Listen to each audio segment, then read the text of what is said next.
A final report on the attack at Columbine High went to the press before it was released to the parents of the victims. We'll look at the uproar and at the new information. The only survivor of that crash that killed Princess Diana speaks out about the accident, about what he'd do differently, and about those rumors of a royal engagement.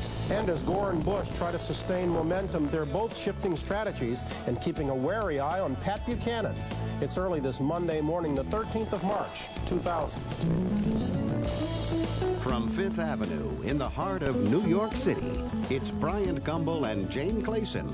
This is The Early Show on CBS. And good morning. Welcome to The Early Show. It's a Monday morning out front along with Jane Clayson. I'm Bryant Gumbel. Your weekend was good, I trust? It was good. You made it to the park for a nice long run? You made it to the park for a run, and you made it to the art show. Yeah, huh? It was very nice. Wasn't it a great show? Very nice time. It was huge. Yeah, you went as well. Yeah, it was huge. Spent an awful lot of time there. Unfortunately, an awful lot of money, but that's all right. Story for another time. We have a lot to get to this morning, Bryant. We'll have a reaction to the Pope's sweeping apology for past sins of the church. We'll look at how people are now trying to find God online. And I may try to feed an anteater this morning when we welcome to our studio some creatures from Paraguay. Right. First, Jane, let's take a look at the day's headlines. 2 weeks and 12 more cents.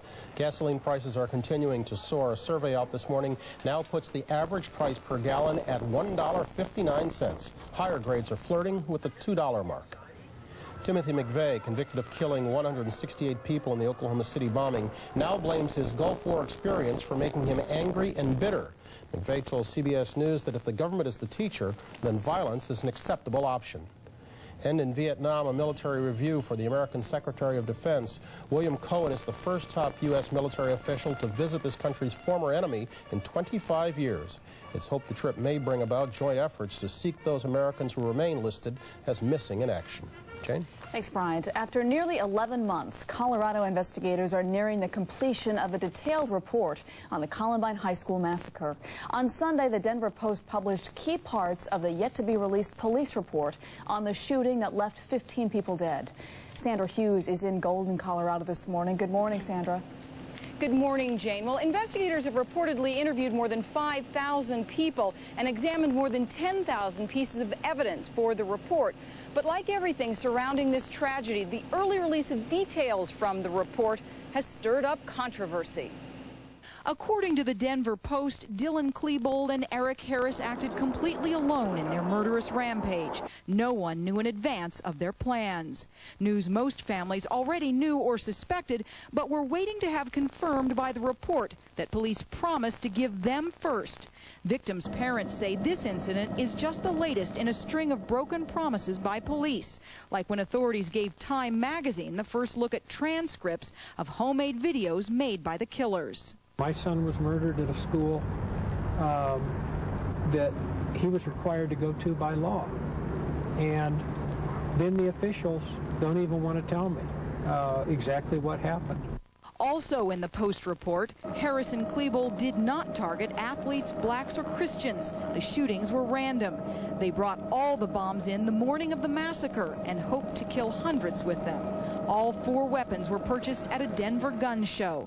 Though Klebold and Harris wore dark duster coats the day of the killings, they were not members of the so-called trench coat mafia. The Jefferson County Sheriff's Department is taking much of the heat for releasing the details of the report. No copy of the report has been shown to any member of the media, or for that matter, any member of the Sheriff's Office in its entirety. The completed version does not exist. When the official report is released, it will be made available to parents and the media on CD-ROM, complete with photographs, TV news footage, and audio clips. Jane? Sandra Hughes, thank you. Some relatives who were told they would see the police report before the media are angry that new details of the shooting have been made public.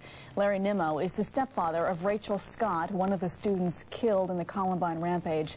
He's in Golden, Colorado this morning. Mr. Nimmo, good morning. Good morning. What was your reaction when you saw the article on Sunday?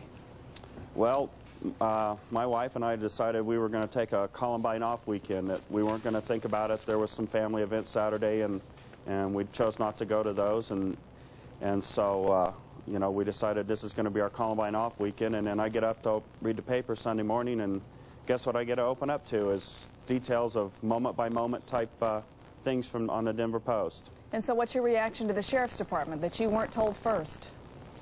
Well, they had told us, John Stone and John Dunaway had told me in times that I've talked to them that they would be a lot more sensitive towards us after the time incident, and that they would let us know, and they have let us know about, seems like sometimes we get some kind of a notification, but it's usually like a Newsweek or something fairly obscure and probably not anything really new. And according to the Denver Post, these were recent interviews with John Kickbush and Kate Batten. And so apparently this is, you know, this wasn't a compilation of stuff. This was stuff that they have just recently told the Denver Post. Well, this isn't the first time that something like this has happened. Is there a sense that the families all along have been left out of this investigation, and especially now?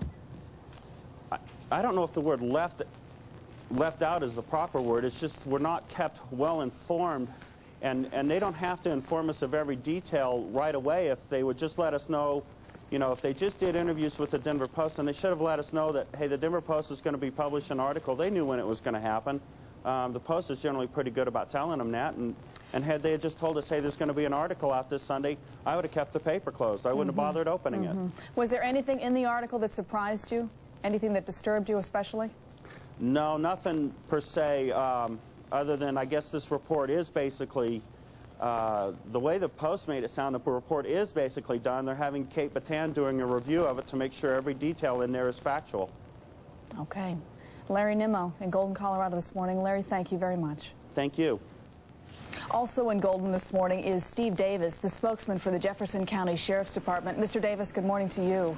Good morning. Do you understand why some of the families are so upset about this article in the Denver Post? I do understand. I think that there's probably some misunderstanding, but I do understand their position, yes. What is the misunderstanding? Well, I think as I read through the article more than once, as a matter of fact, I looked and I didn't see information in there that was brand new. I mean, we've talked about a lot of that stuff, if not all of that stuff, over a period of the last year. And I think that it's been put in a different format, maybe rehashed a little bit, but certainly it's stuff that's been covered many times. But it is part of the final report, and the fact that it's there before that there was any meeting called with the families to give that information to the families is troubling. How did it get leaked? How does this happen? No, it did not leak, and it is not part of the final report. Their final report is not complete. It does not exist right now, and it has not been released or leaked. These are interviews that some of our people did with reporters, as we have done with literally thousands of articles in the last year, but the report, I can assure you, is not complete. Well, given the sensitivity to this situation and all that's happened, wouldn't it behoove the department to do anything to alleviate the stress to these families?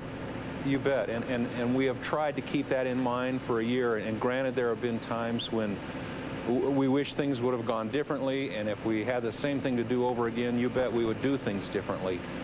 It's been a monumental task that we've been given for the last year, and we've tried very hard to keep everyone's feelings in our thoughts.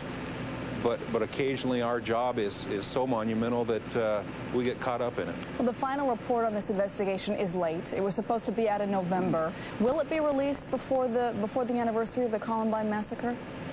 No, it's not late. The investigation wasn't even completed till January, almost the 1st of February, so it's really impossible for us to do the report until the investigation is complete, obviously.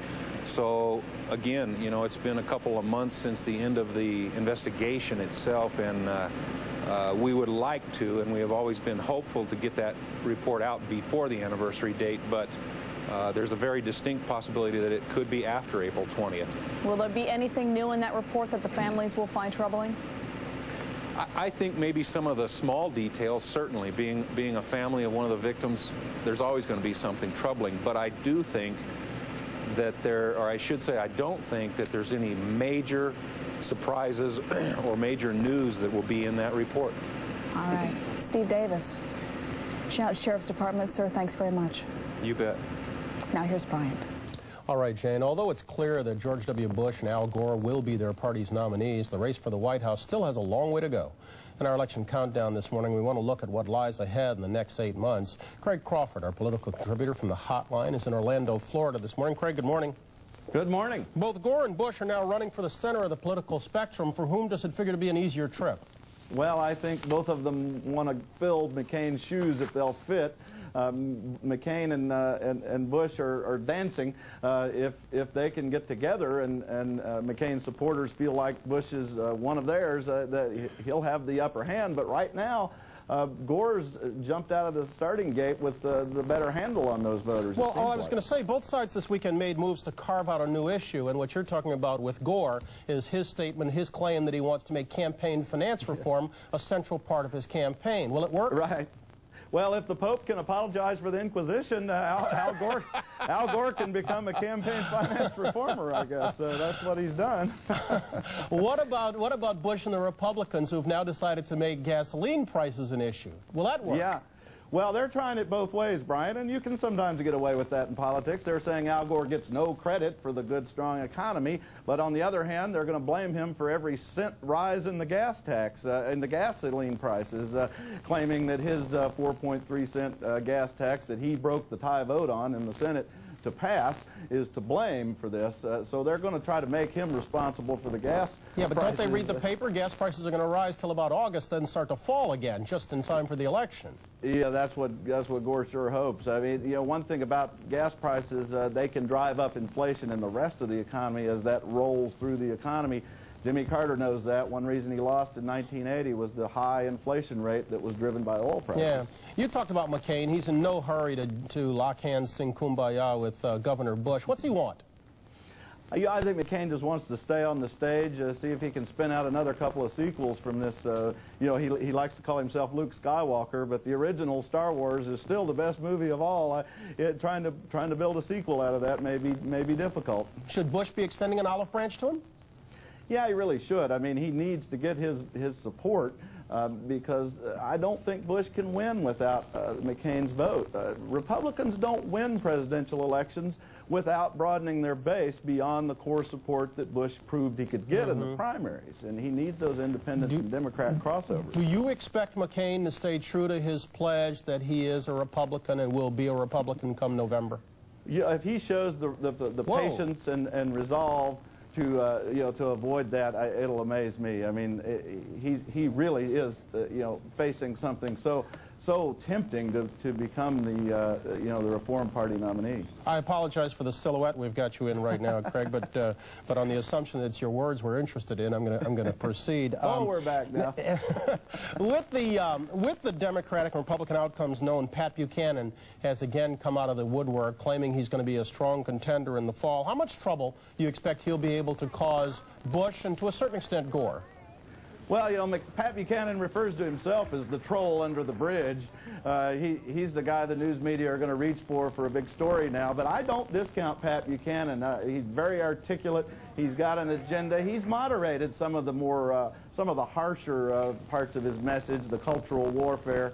And is really focusing on the gas prices. What Buchanan wants is a weaker economy. That's something he knows how to run on. Yeah, final note, in light of their respective liabilities, does the intense scrutiny of the next 8 months figure to threaten one candidate more than the other?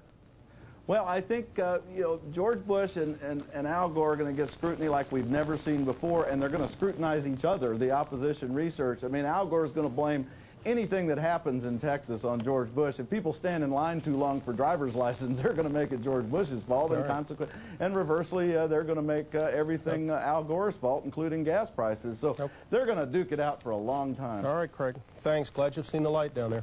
Okay. 14 past the hour. Mark McEwen's got the week off. Let's welcome Paul Douglas of WCCO TV in Minneapolis. Paul, it's nice to have you with us. Good to be here. I came to New York to thaw out. 32 above out there right now in Central Park. We've been here last week. It was gorgeous. We barbecue at this temperature in Minnesota. Mercifully, Mark is off this week. He's taking a few well-deserved days off in weather therapy, and there's not too much weather out there to interfere getting from point A to point B. A little bit of snow right now. Today's weather trouble spot in the Great Lakes states. A little wrinkle of cold air aloft. Maybe a quick inch or two of snow for Kalamazoo, Detroit, and Toledo. That's your national forecast. Here's an early look at your weather. Good morning. I'm meteorologist Topper Shutt. A cold start and a cool finish. The winds have subsided somewhat, though. 35 downtown, 30 in Baltimore. Still some upper 20s, though. Back toward Gaithersburg, Hagerstown, still some teens in the mountains. Sunshine today. Clouds come in late. High temps around 50 in the 40s in the mountains. Now, our forecast in detail for the metro area for this morning. Sunny with a cold start, 26 to 48 by lunchtime. A light northwesterly wind at 10. For this afternoon, partly sunny, seasonably cold. Some high clouds will come in mixed with the sunshine, and highs today generally around 50. It was an amazing winter. We'll recap at the bottom of the hour. Have a very special guest for you at 8 o'clock. Good to be with you this morning. Paul, thank you. Nice to see you, Paul. Settle in, make yourself comfy. Be here a week. We're back in just a moment. We'll check the rest of the morning's headlines from our news desk and our Market Watch report, too. Back after this. You made me love you. I didn't want to do it. I didn't want to. Have you heard that SAMI helps support a positive mood balance? And the only clinically proven forms of SAMI are at GNC. GNC. Live well. We had a lot of credit card bills. We just weren't sure about the right thing to do. If you're a homeowner and you call 1-800-CHAMPION for our Pay Down Your Debt program, we have something that will help. We call it our Possibilities Profile. We'll show you options you probably never considered. Which bills to pay to save the most money? Paying off your home sooner, funding retirement, education. I show my customers how Pay Down Your Debt can help them today and 5 years down the road. We were impressed. Shouldn't you know all your possibilities? When your bank says no, Champion says yes. Something's up with Mom. Now when she comes home, she's got an activity planned. Exercise, eat right, and take GNC's Women's Ultra Mega Multivitamins with more of what's important. GNC. Live well. Maybe she'll grow out of it. Point, click, pray. Coming up on the early show, find out how the internet is helping people find God online. It's allergy season again.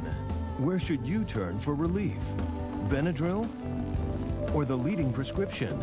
It may surprise you to know, medical studies prove histamine-blocking Benadryl to be a full 54% more effective than the leading prescription.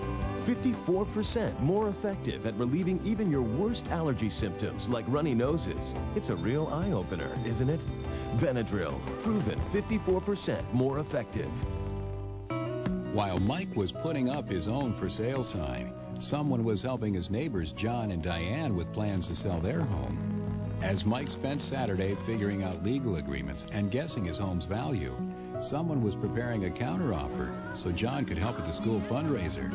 And while Mike and his wife were reevaluating their asking price for the third time, someone was closing the sale on John and Diane's home. You've got a life. We let you live it. We're realtors. Real estate is our life.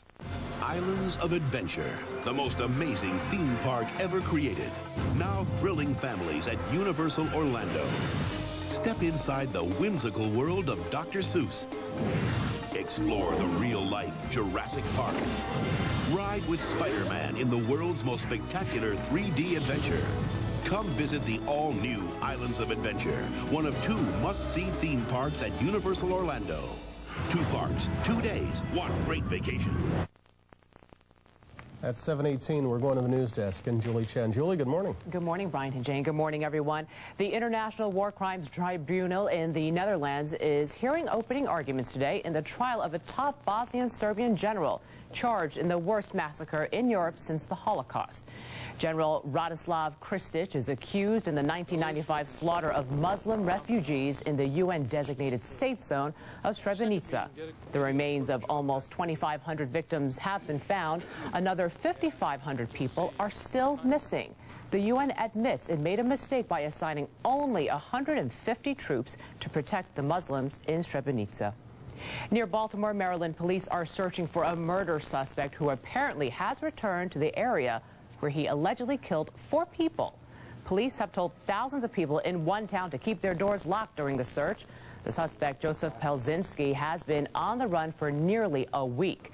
He's accused of killing 3 people last Tuesday and another the next day before fleeing to Virginia. Police say he then forced a man at gunpoint to drive him back to Maryland. President Clinton visits Cleveland today, where he's expected to push his plan to have Medicare pay for prescription drugs.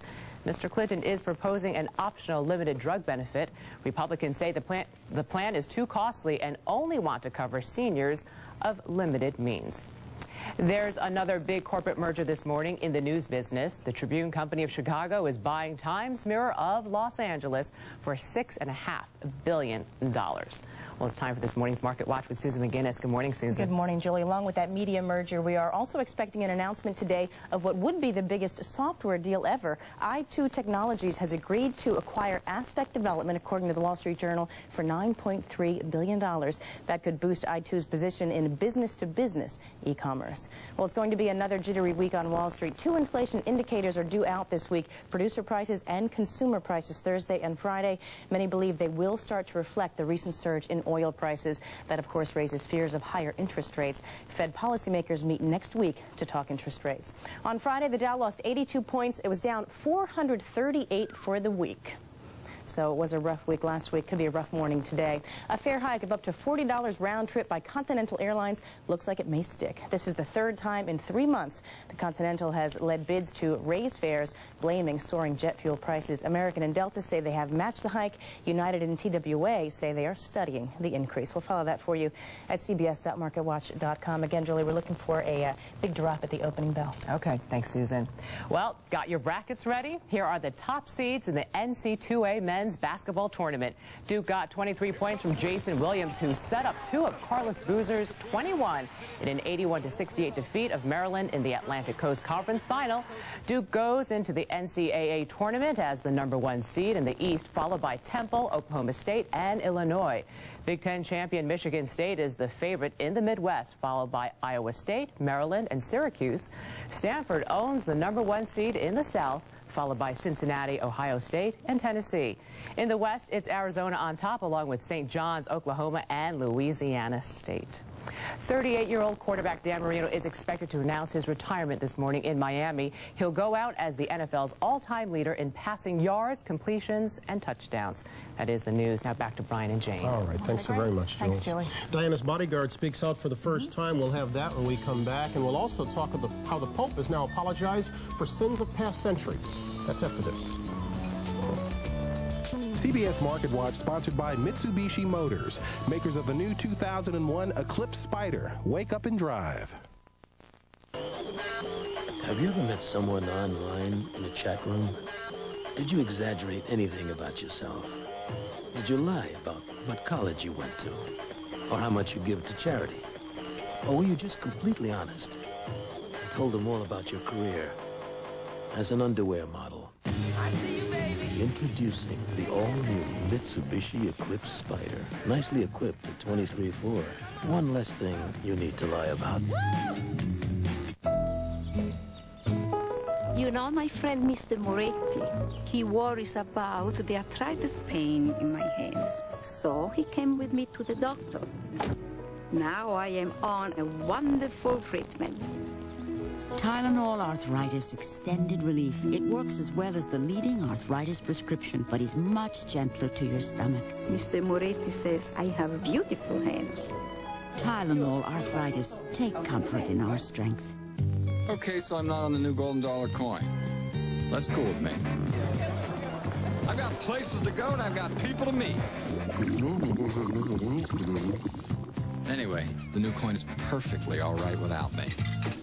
In fact, I use it everywhere. Thanks.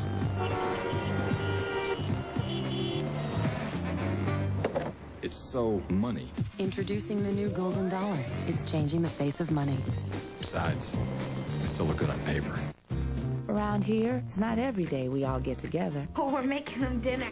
Come on, you guys. Smaller pieces, please. But when we do, it's great that the folks at Kraft make Italian. I love this stuff. Because it's the one thing we agree on. That way, we can talk about what's on our minds instead of what's on our plates. Whose idea was this? Well, Kayla has a boyfriend. I guess they just know what we like. Oh, what? He's a senior. He's a senior. Around here, the dressing is Kraft. People go through a lot just to get great tasting water.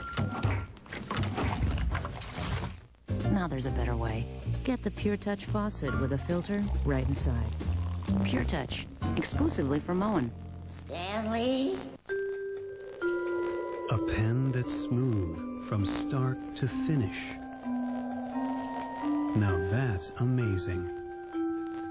Uniball. Smooth. Real smooth. It's allergy season again. Where should you turn for relief? Benadryl? Or the leading prescription? It may surprise you to know, medical studies prove histamine-blocking Benadryl to be a full 54% more effective than the leading prescription. 54% more effective at relieving even your worst allergy symptoms like runny noses. It's a real eye-opener, isn't it? Benadryl, proven 54% more effective.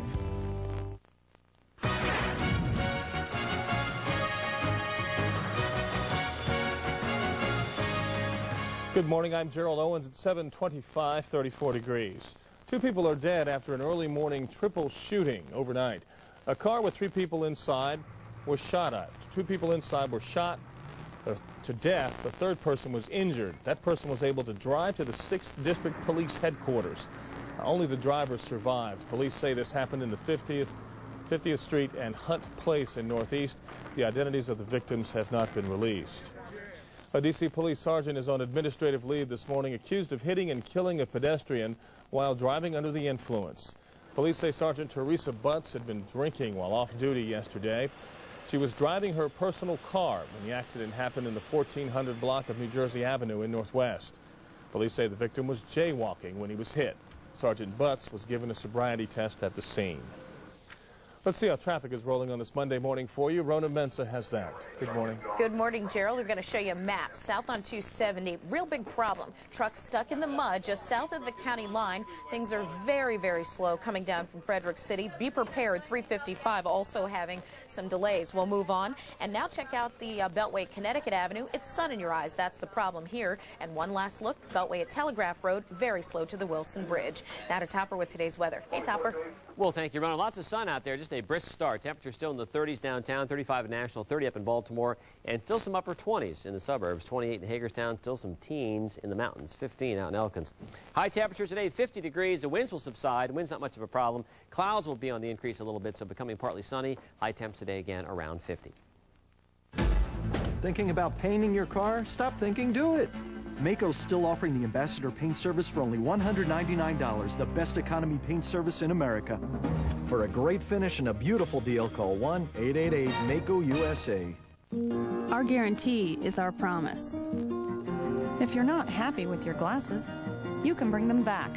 No questions. That's what LensCrafters' 30-day money-back guarantee is all about. We make glasses in about an hour, but you always have 30 days to make up your mind. Every hour, every day, we're helping someone see. LensCrafters is now open at Dulles Town Center. Bringing you top stories, weather, and traffic to start your day. 9 Eyewitness News from 5 a.m. to 7, where local news comes first. You gotta stop right there. Good girl. Today, I'm giving my daughter her first driving lesson. I'm Howard Simpson, auto insurance expert for Liberty Mutual. Teenagers are more likely to have an accident than anyone else. That's why I volunteer to teach kids road safety long before they get their license. Let's go, let's go. Whether it's teaching kids in high school or training professionals, we do whatever it takes to make roads safer. At Liberty Mutual, we help you live a safer, more secure life. It's insurance in action. You're never too old to learn. It was a sleepy town, full of sleepy people simply unaware of the wonders of international delight. But that's where I come in, with my inestimable colleagues and 10 irresistible flavors. That first sip, it's often overwhelming. Richer, creamier, more delicious, yes, we know. And you're welcome. So do we have a dream for the new millennium? We do. We want international delight in every cup in America. We are the champions, my friends. And we'll keep on fighting till the end. We are the champions. We are the champions. No time for losers, 'cause we are the champions of the world.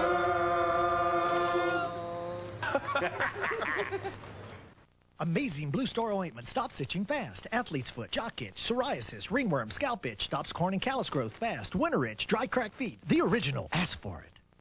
Family Law is the #1 Monday drama. It was almost too easy. Judging Amy is the #1 new drama of the season. It's Suspense and Justice. And winner of 2 TV Guide Awards, including Favorite New Series. I want it all.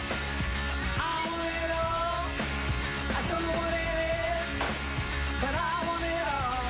the 2 best new dramas, and only one place to see them. Let's go. For Family Law and Judging Amy, the address is CBS. Visit IHOP in March and make a donation to the Leukemia and Lymphoma Society.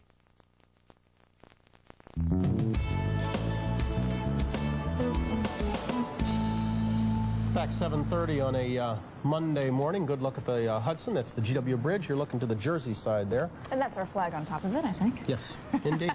A little brisk here in the city. We got some rain, kind of washed away everything over the weekend, but we're not complaining. Out front along with Jane Clayson, I'm Bryant Gumbel. Coming up in this half hour, Bryant, bodyguard Trevor Rees-Jones will break his silence. He looks back at Princess Diana's final hours before her fatal crash. And pro golfer Esteban Toledo will be along with a rags to riches story that's hard to believe. First, though, at 7:30, here's Bryant. All right, Jane. During a special mass at the Vatican on Sunday, Pope John Paul II took the unprecedented step of asking God's forgiveness for the sins committed by Roman Catholics over the last 2,000 years. Although there were clear references to the Inquisition, the Crusades, the Holocaust, wars of the past century, the Pope's words have left some critics wanting more. Father Andrew Greeley is a syndicated columnist and professor of religion. He's in Tucson, Arizona. Father, good morning. Good morning, Brian. Jane asked me a couple of moments ago, she goes, why'd the Pope do this? And I said, I don't know. You tell me. Why'd the Pope do this? Well, for 1,500 years, we've been pushing people around in the name of God and church and Jesus. And the Pope figured the first Sunday in Lent of the year 2000 was the time to say, already, all right, enough. We're not going to do it anymore. We're sorry we did it.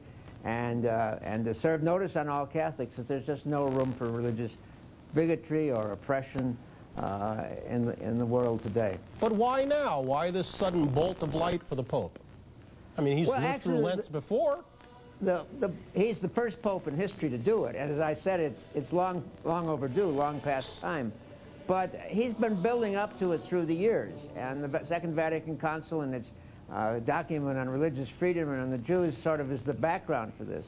But the millennium, the near end of his own administration, these are the reasons why. Well, I mean, look, and I don't mean to be flip about it. I mean, the Pope apologized for burning heretics at the stake, for slaughtering Muslims during the Crusades. I mean, are modern Catholics supposed to feel some kind of guilt or contrition for this? Well, no, we don't believe in collective guilt or social guilt, but we do believe that bad things were done and perhaps are still being done, and it's time to say that we regret these things, even if we didn't do them, and we're not going to do it anymore. The Pope, correct me if I'm wrong, please, Father, the Pope apologized for individual Catholics and what they may have done, but not for what the Church did. Why the distinction? Well, the distinction is between the human element in the Church and the divine element. It's a distinction between what Jesus taught us and what we've done with what Jesus taught. But isn't the Holy Father then guilty of kind of handing off the blame? I mean, in other words, you guys did it, but we, the Church, didn't. Well, I think he would say that popes have done it. Popes have been the principal offenders. They've supported the murder of Jews and Muslims and heretics. They've had people burned at the stake. So it's an apology for what popes have done. It may be not the Church, which is distinct from the papacy, but it's a pretty strong apology. Some Jewish officials have expressed their feeling that the Pope's apology didn't go far enough. For what Catholic sins towards Jews are Catholics supposed to be apologizing? Well, for almost 2,000 years of persecution. Brian, if I'm Jewish, I'm not satisfied either. I mean, the Church has pushed us around for at least a millennium and a half, and 20 years of apologies are just the beginning. It'll be a long time before they're satisfied that we're not going to do it anymore. Would you expect him to expand on that apology when he goes to the Mideast next week? Oh, I'm sure he will, but of course, the sermon yesterday was an expansion on what he's been saying for a long time. I do think it's decisive. I think it's a turning point in Catholic history. It may be the most important thing this Pope has done in his whole administration. Why? Because being Pope always meant never having to say you're sorry? Just exactly that, Brad. Just like Eric Siegel's novel. If you're Pope, you don't have to say you're sorry. Well, John Paul II says, yes, you do have to say you're sorry. Ultimately, though, Father, I mean, what difference is this going to make, either to the average Catholic or to the person to whom the apology was directed? Well, it's going to make a lot of difference depending on how we act now. And I think this is the proper time that Catholics are ready to put the past behind them, and I hope others are too, and move towards, if not unity, at least friendship and peace with one another. It depends, of course, on what happens down at the grassroots, but I think that most Catholics are delighted with this. They think, as I said, that it's high time and past time, but better late than never. But I can hear some Catholics saying, hey, wait, we've had it coming our way, too. Should we now expect apologies from other religions towards us? Brian, Tony Blair has apologized for what the English did to Ireland. I mean, that's a pretty good sign that this is apology season. Years from now, is this going to matter, Father, or will this apology? Yeah, I think it will, Brian. Really? I think it will matter. I think people will say that was the turning point. That's when the church said we're not going to do this, and we want to be friends with people even if we disagree with them. We can't use violence, as the Pope said, in the service of truth. Okay. Father Andrew Greeley. Father, it's always a pleasure to talk to you. And to you too, Brian. 35 past the hour. Let's take another check of the weather. Paul Douglas is in charge of that for Mark McEwen. Paul? Good morning. Good morning, Bryant. It's like I never left Minnesota. Wind chills in the teens this morning. Hard to imagine that we just enjoyed the warmest winter on record nationwide. In fact, the past 3 winters have been the warmest ever recorded in well over a century of record keeping. A little bit of wind chill out there. It's reality check time across much of the Northeast. Temperatures in the 30s, but they will be mellowing. We're looking for a little bit of snow today from Green Bay and Milwaukee to Chicago and Grand Rapids and Detroit. Maybe a quick inch or two, but look how quiet most of the nation is going to be. We're forecasting readings well up into the 70s and 80s over the southwest. And if you live out west, enjoy the dry weather. We're going to get a rare break in the weather. Sunshine lingering for at least the rest of the day. That's a look at your national forecast. Here's an early look at weather for your hometown. Good morning. I'm meteorologist Hopper Shutt. A cold start and a cool finish. The winds have subsided somewhat, though. 35 downtown, 30 in Baltimore. Still some upper 20s, though. Back toward Gaithersburg, Hagerstown. Still some teens in the mountains. Sunshine today. Clouds come in late. High temps around 50 in the 40s in the mountains. Now, our forecast in detail for the metro area for this morning. Sunny with a cold start, 26 to 48 by lunchtime. A light northwesterly wind at 10. For this afternoon, partly sunny. Seasonably cold. Some high clouds will come in mixed with the sunshine, and highs today generally around 50. That's all the weather that's fit to broadcast for now. Now here's Jane. All right, Paul, thank you. Straight ahead this morning, Trevor Rees-Jones talks about that crash that killed a princess and stunned the world. This is The Early Show on CBS. Universal Pictures presents... You're a lawyer? Hell no. I hate lawyers. I just work for them. The story of a woman... Would you mind if I investigate this a little further? ...who made her case. Hexavalent chromium can be very harmful. They're a huge corporation. Who poisoned people and lied about it. And made a difference. This wasn't right. We're gonna get them, Aaron, aren't we? Julia Roberts. For the first time in my life, I got people respecting me. I never had that before. Aaron Brockovich, rated R. Starts Friday at theaters everywhere. Hey, hon. Hey. You know that addition to the house that we talked about? Do we gotta talk about this now? No, but, sometime in the next 9 months.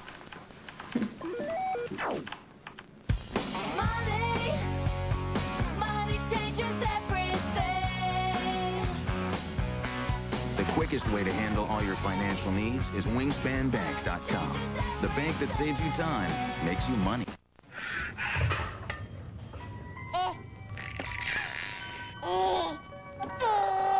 Our instructors go through extensive training themselves to teach you the right way to use the equipment. Something most gyms think you're born knowing.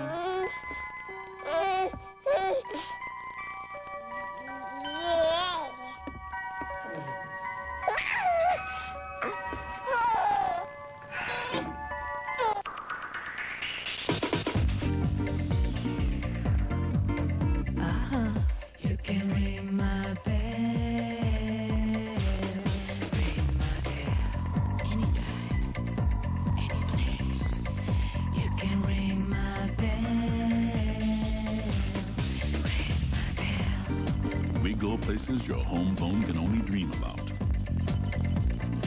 Bell Atlantic Mobile. It's for you. So you think you can pick the winners during March Madness? Here's your chance to prove it by playing Outguess Jess on 9 Eyewitness News. Join Jess Atkinson tonight at 6 p.m. He'll give you questions and some games to pick. You outguess him, and you qualify for a shot at some cool March Madness prizes. For contest rules and more details, log on to WUSATV9.com and watch Outguess Jess tonight at 6 on 9 Eyewitness News. Come on, take a guess.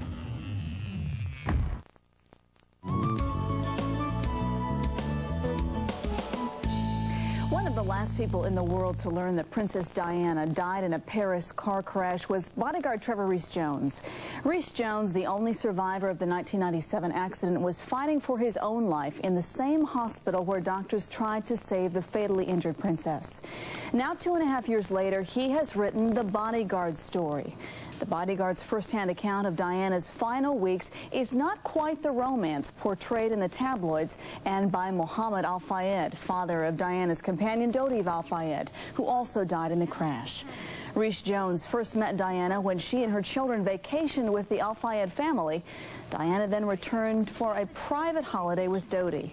Recently, Rees-Jones and Kes Wingfield, the second bodyguard on duty, talked to 60 Minutes correspondent Mike Wallace. Mike, good morning. Good morning, Jane. This was not the romance that we know it to be. The big story, as far as they were concerned about all of that, was there was the purchase of an engagement ring, and ostensibly the bodyguards went ashore in Monte Carlo with Dodi and Diana, and on the way they bought they put their dibs in on an engagement ring, and they said that's not true. They never stopped at a jewelry store, and they have no idea where the story came from. Let's take a look, Mike, at some of the interview that you did with Rees-Jones. Were you surprised when all of a sudden the princess came down by herself? I was absolutely flabbergasted to find out that the couple had gone away for 1 or 2 trips together. Did they seem like perhaps not the most predictable couple together? Well, they obviously enjoyed talking to each other when I saw them out. I mean, they were of similar age and they seemed to get on well, but I didn't realise it had gone any further than just pleasant chatting when they're out with the families or How involved in Dodi's security was his father? He's a very hands-on boss. He likes to know exactly what's going on, you know, with everything. So you seem to talk about him with a certain admiration. I feel grateful for him, what he did for my parents after the accident, flying them out to Paris. I feel sympathy for him that he's lost his son. So yeah, it's not, I don't hate the man. I mean, he's doing things now which I don't appreciate, and I think he's totally wrong. What's he doing wrong? Well, he has now accused myself and Kes of saying that our lack of professionalism, it is his words, not mine, our lack of professionalism contributed or caused the accident that killed his son and the princess. The initial report said that you were the only one to wear a seatbelt. Yeah, they did, yeah. Did you wear a seatbelt? I don't know. I really don't remember. I don't remember anything about the journey itself. My understanding is that none of you were wearing seatbelts, and the thing that saved you apparently was an airbag. It was the headlines that I was wearing a seatbelt, and again it brought into to question various so-called security experts in newspapers saying that it's an unprofessional thing to do. And then the report came out that I wasn't wearing a seatbelt. It proves to other people that I haven't made anything up. If I'd remembered the journey, I'd have remembered I wasn't wearing a seatbelt. The report is that Henri Paul was driving 70 miles an hour, more than 70 miles an hour, conceivably all the way up to 90 miles. Or wouldn't it have been your duty to say, slow down, Henri? Again, I don't know what speed the vehicle was going, because I don't remember. But if Henri Paul had been driving so fast that it was a security risk, that his driving was, that he couldn't control the car, that he was going too fast, then I would like to think that I would have said, slow down. Does Rees-Jones agree with the French court decision that Henri Paul was driving drunk? Yeah. Yes. Rees-Jones says it was frustrating to be a bodyguard for Dodi. Why?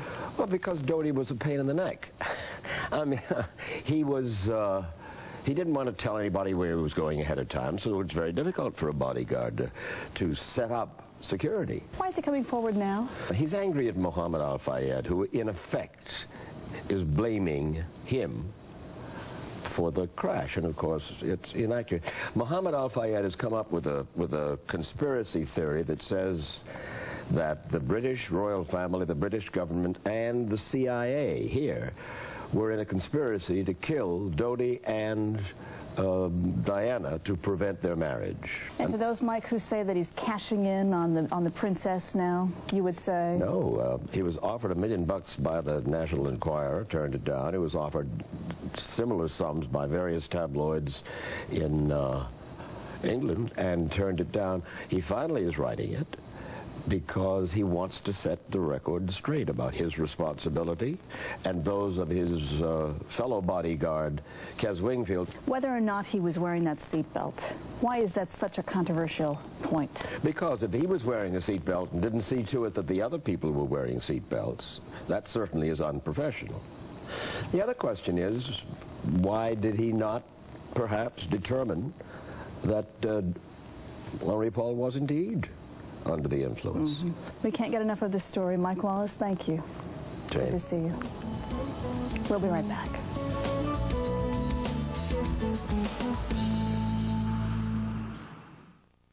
Stop! Don't pay retail prices for your computer needs. Come to the Market Pro Computer Show and Sale. Saturday and Sunday in New Carrollton.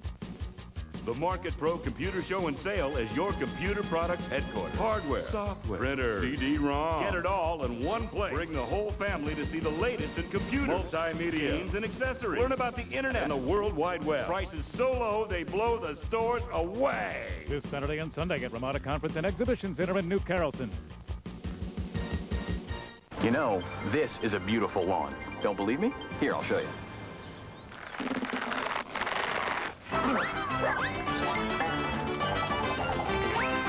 Looks easy, right? And it can be. All you have to do is pick up the phone and call the professionals at True Green Chem Lawn. We'll conduct a 14-point analysis of your lawn absolutely free. Call us today so we can help you uncover your lawn's hidden beauty. Get an early start on a beautiful lawn with a free lawn analysis. Call 1-800-TRUE-GREEN today. Operators are standing by. Call now.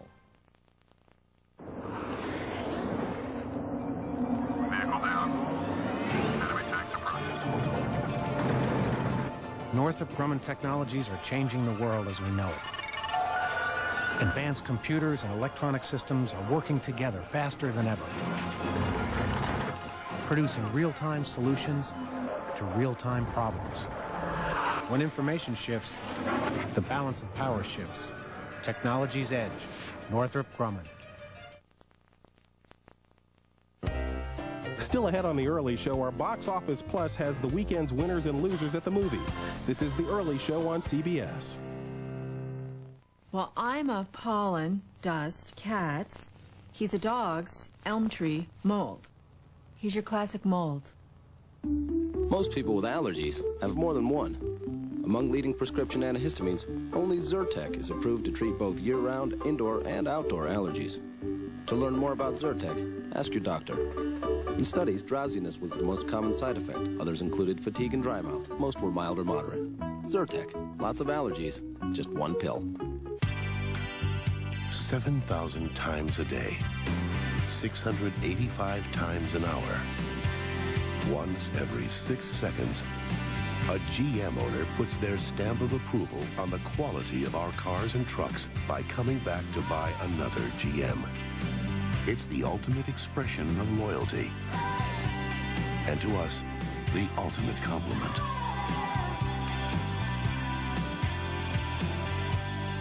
Tonight, I'm here because I love you. Dave's cooking up amore and a whole lot more with Sophia Loren. You are beautiful. Tonight on The Late Show. Tuesday on 60 Minutes 2. This is how the Secret Service trains to protect the president. What's that got to do with keeping school kids safe? Everything. Tuesday at 9, 8 Central. The Early Show continues now from the General Motors building at Trump International Plaza in New York City.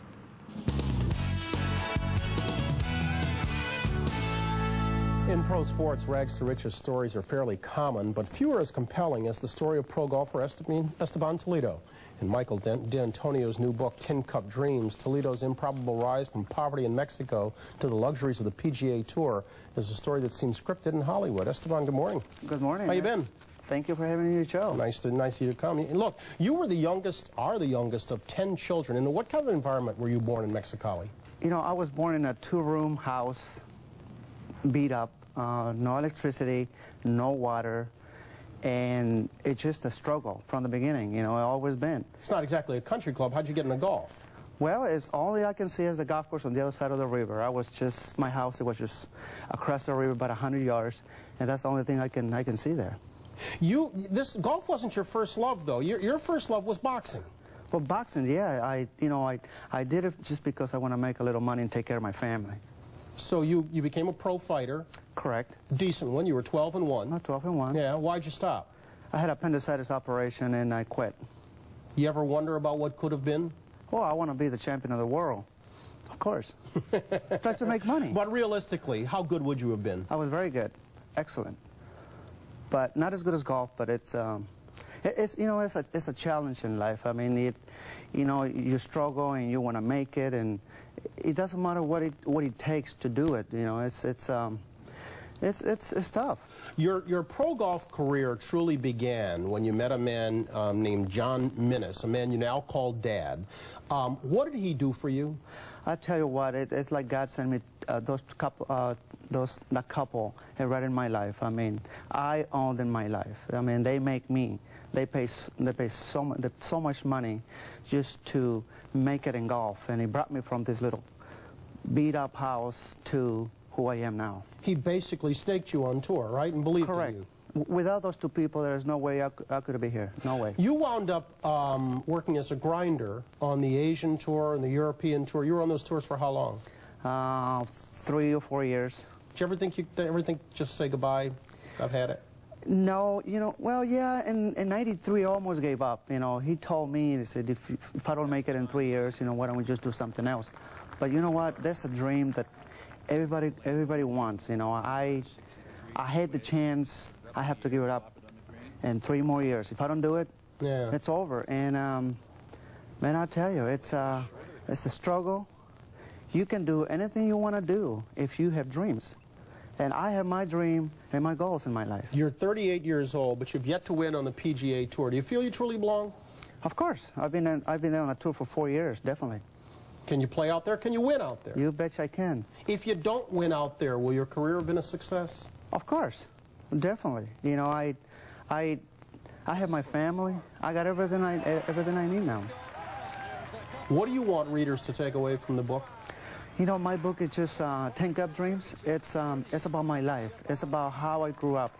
It's about to teach the kids, to give them the idea that it doesn't matter if you're poor or rich. You still can do it. You have dreams. We'll let that be the last word. Esteban, it's good seeing you. Yeah. Stay healthy. Hit it straight. We're back in a moment. More ahead right after this. CBS Sports Line, sponsored by Aflac. Without it, no insurance is complete.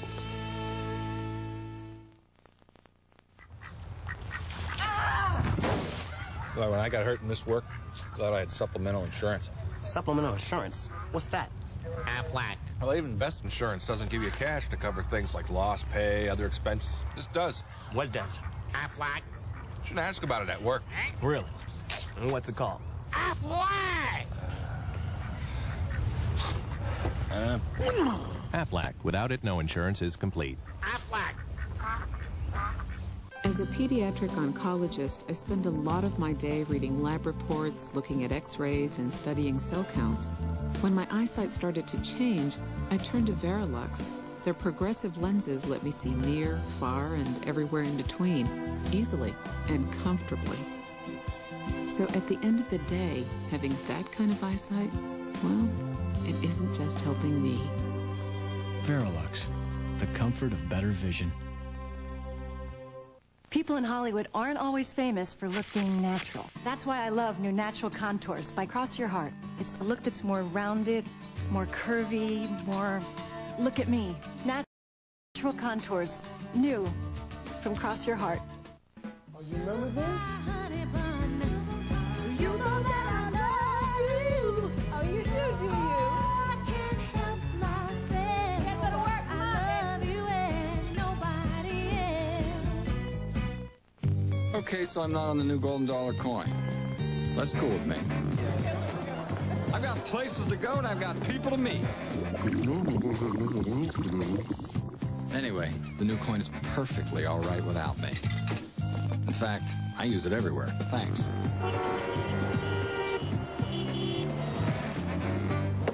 It's so money. Introducing the new golden dollar. It's changing the face of money. Besides, I still look good on paper. CBS tonight on Family Law. If your family is in trouble, Why are you taking her? These are the lawyers you want on your side.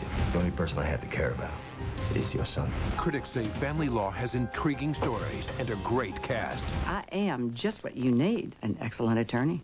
Family Law, CBS tonight.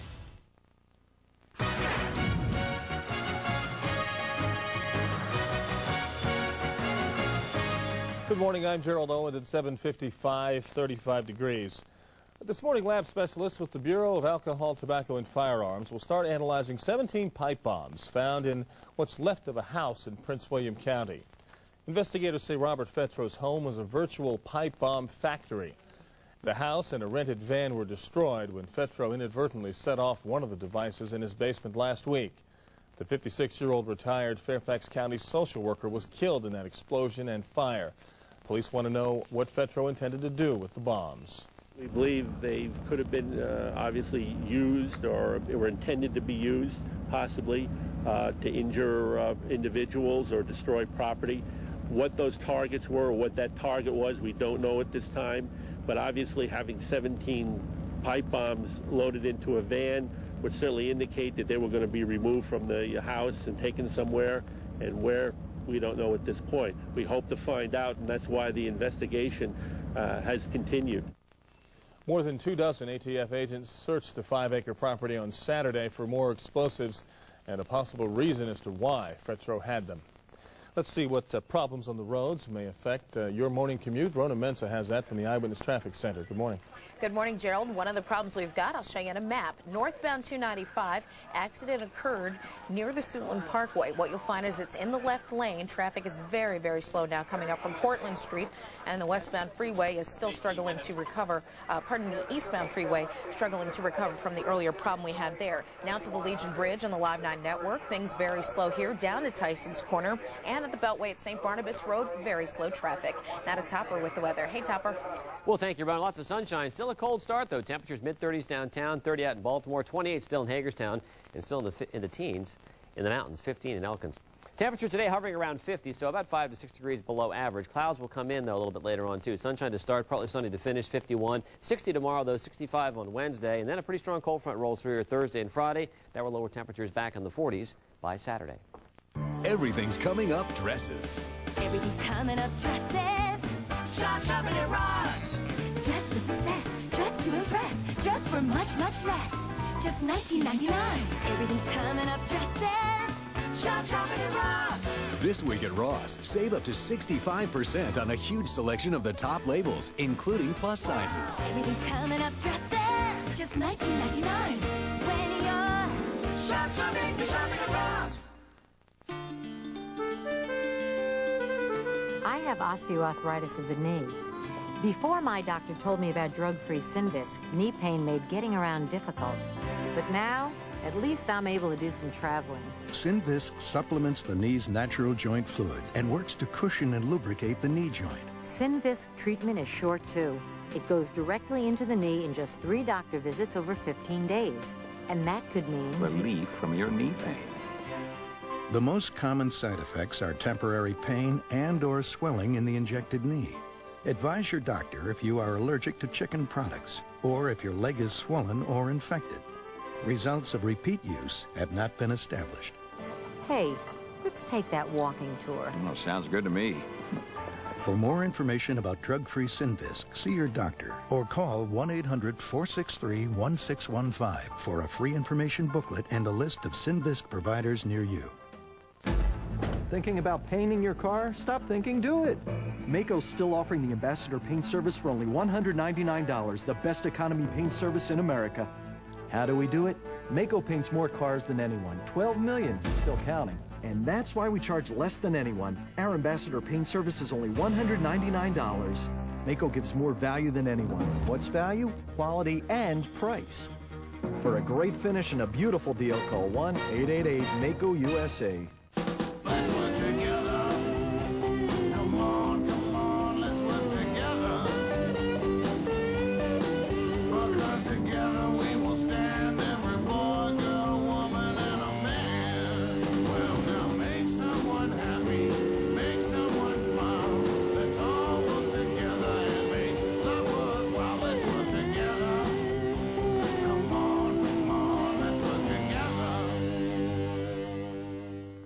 Chief Meteorologist Doug Hill, tonight on 9 Eyewitness News at 6 and 11.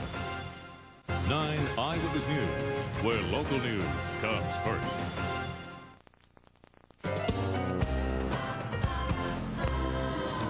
We're back and set for a second hour of the early show on a Monday morning.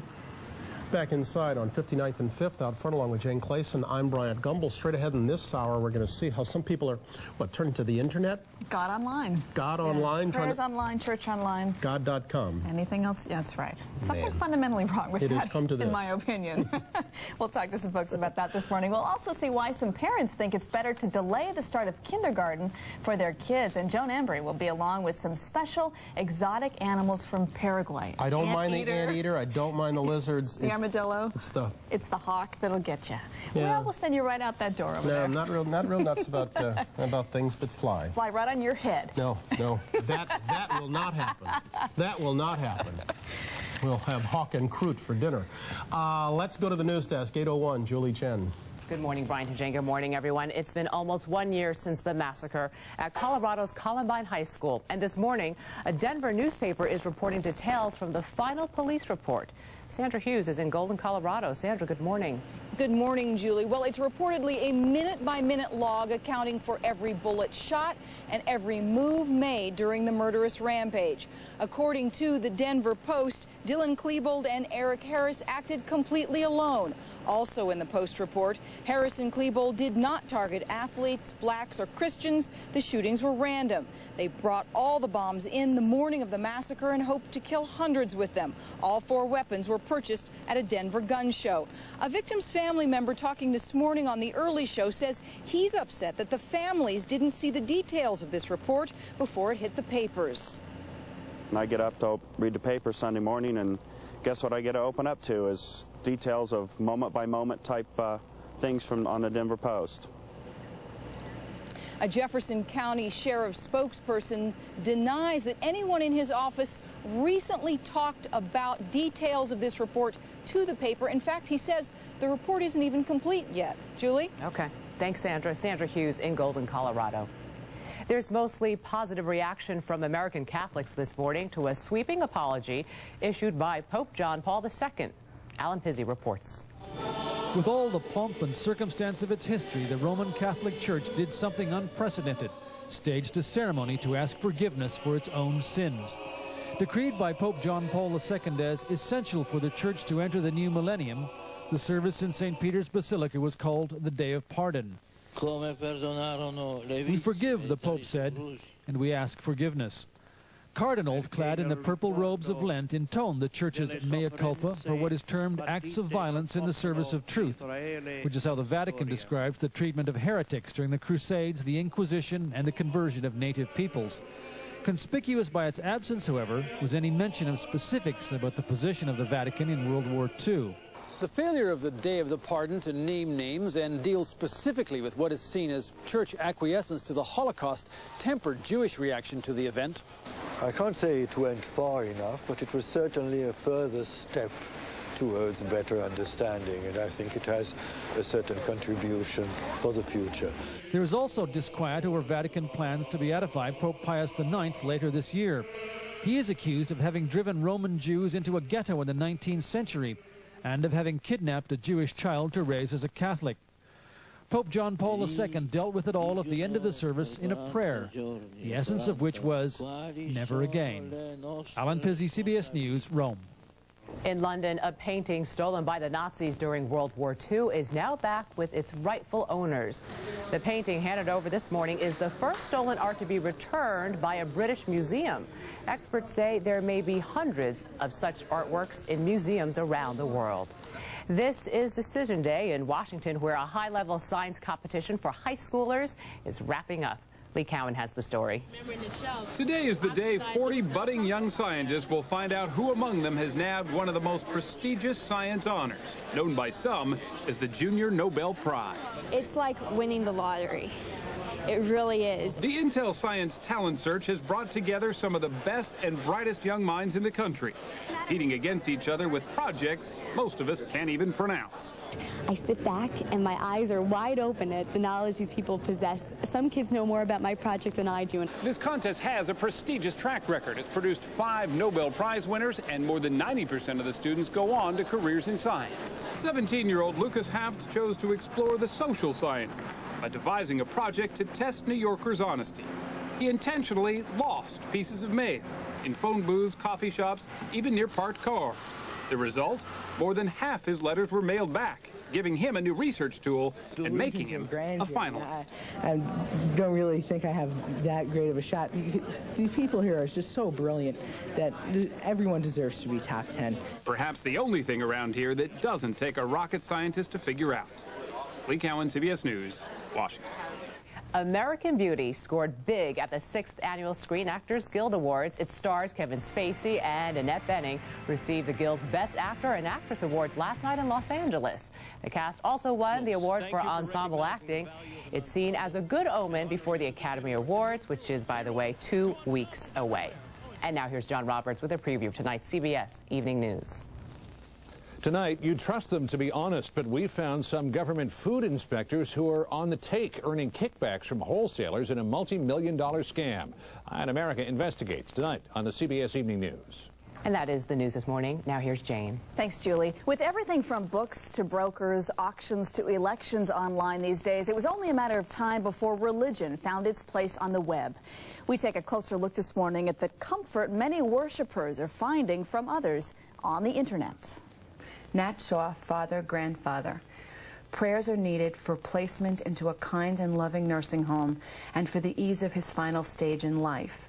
Judy Spiegel was looking for hope for her father, who is very ill. She found it in an unlikely place on her computer at BeliefNet.com, a multi-faith website that offers articles, information, and prayers. It's called a prayer circle, and basically it's a call out to whomever for assistance and for prayer. You can go in and put a little blurb about whatever kind of prayer you're looking for. You can put a little more detail about the person that you're praying for.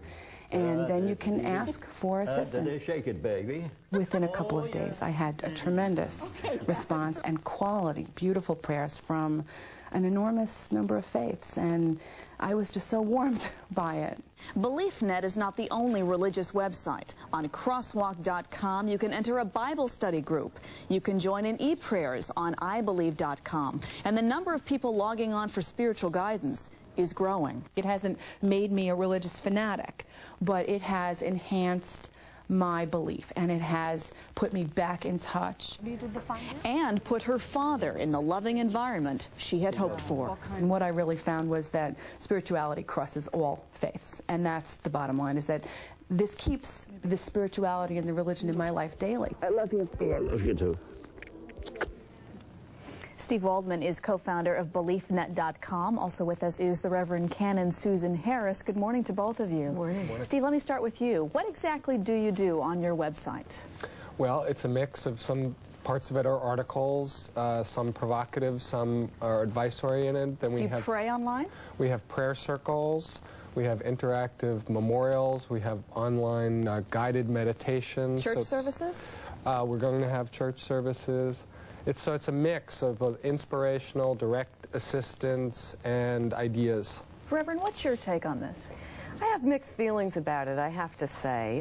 For the prayer circles, for example, in the piece that we just saw, as wonderful as that is, I'm a little uncertain about people sharing personal information over the net, not knowing who's going to receive that information and what kind of use will be made of it.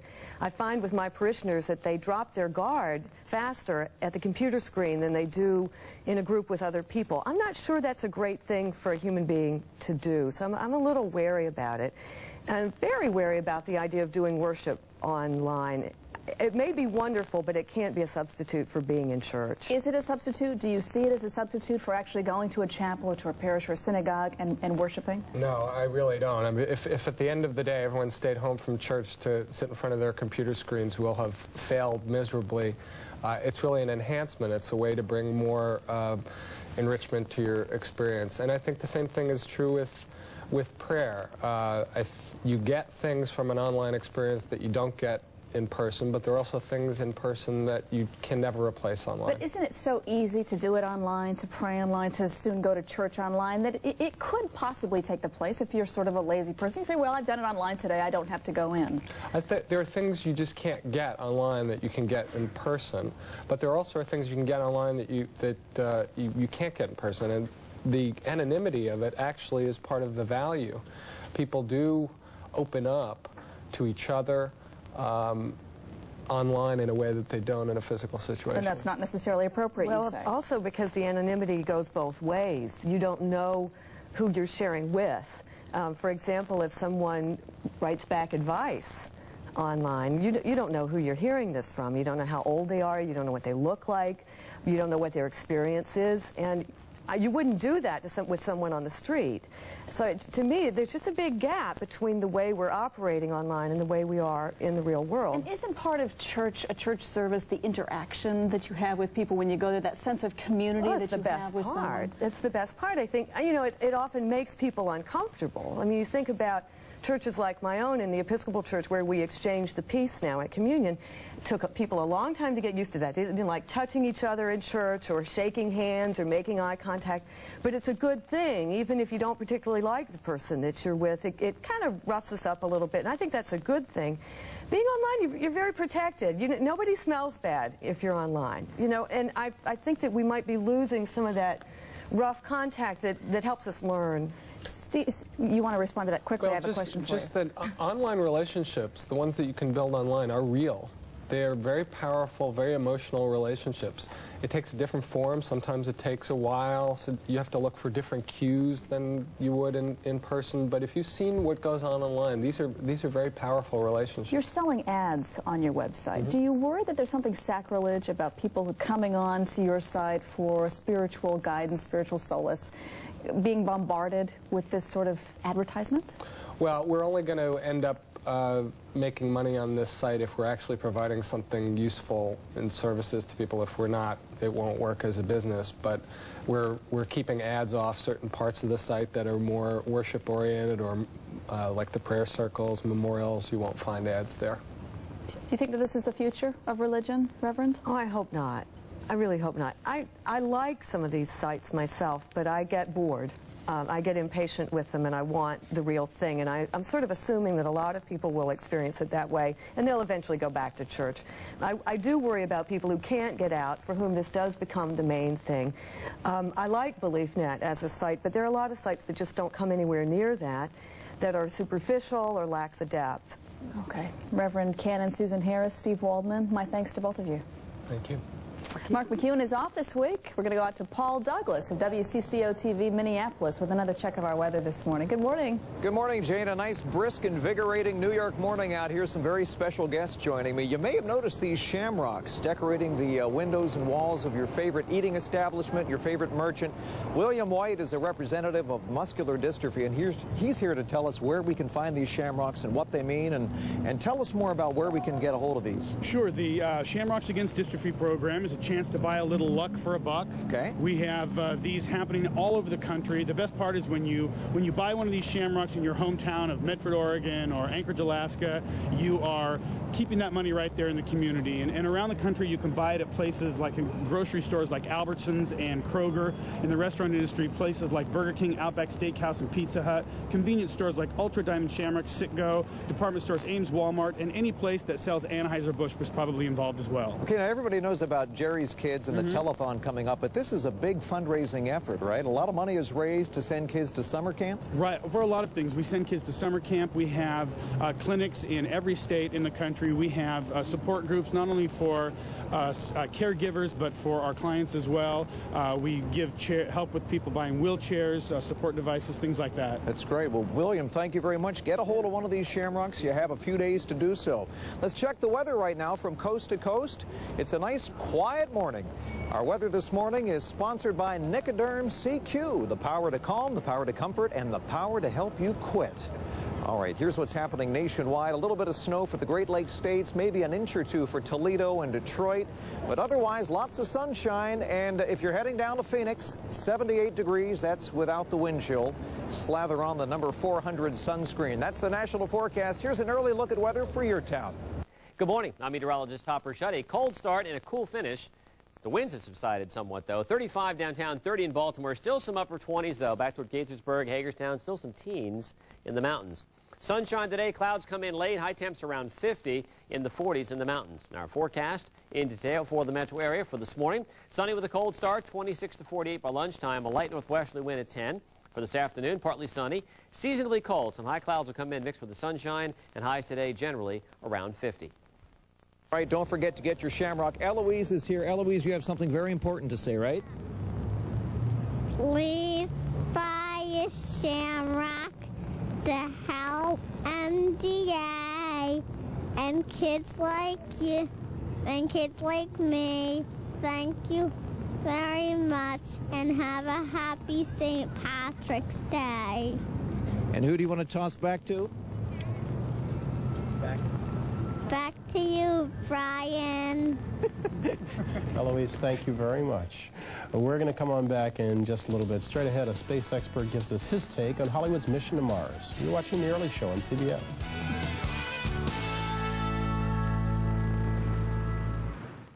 Okay, heads up. I'm quitting smoking. Again. So, Dr. Jekyll, when should we expect Mr. Hyde? You're looking at Hyde. I quit Saturday. This time, Nicoderm CQ. Has Carol moved out yet? Nope. In fact, she's tickled pink. He does seem normal. I am normal. This is CQ. Helps calm the cravings 24 hours a day, even when you first wake up. Nicoderm CQ. The power to calm, the power to comfort, the power to help you quit. Guys, relax. Stay on your own side.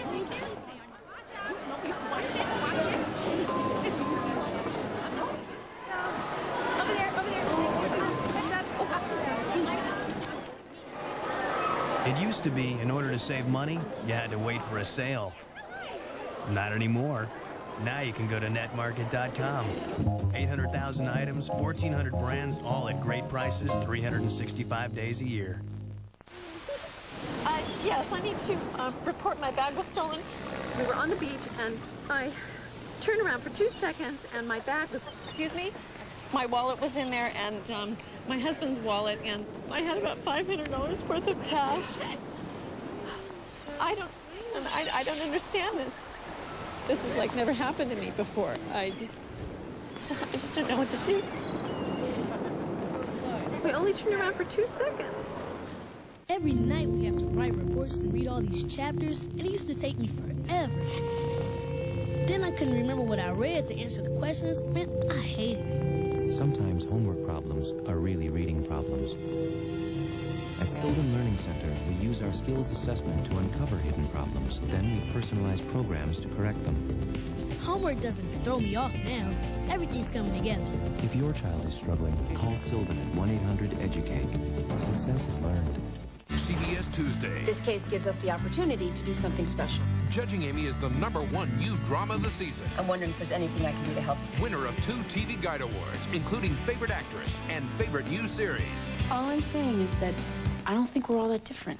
Judging Amy, CBS Tuesday. On Tuesday, April 4th, the FBI's best agent is going inside the mob. Who's that? Joe Falcone. Get ready to spend some quality time with the family. He says it's ready to rock and roll. We're talking 8 10 grand. So go make some money. 8 extraordinary episodes. They're looking right at you. Don't say anything.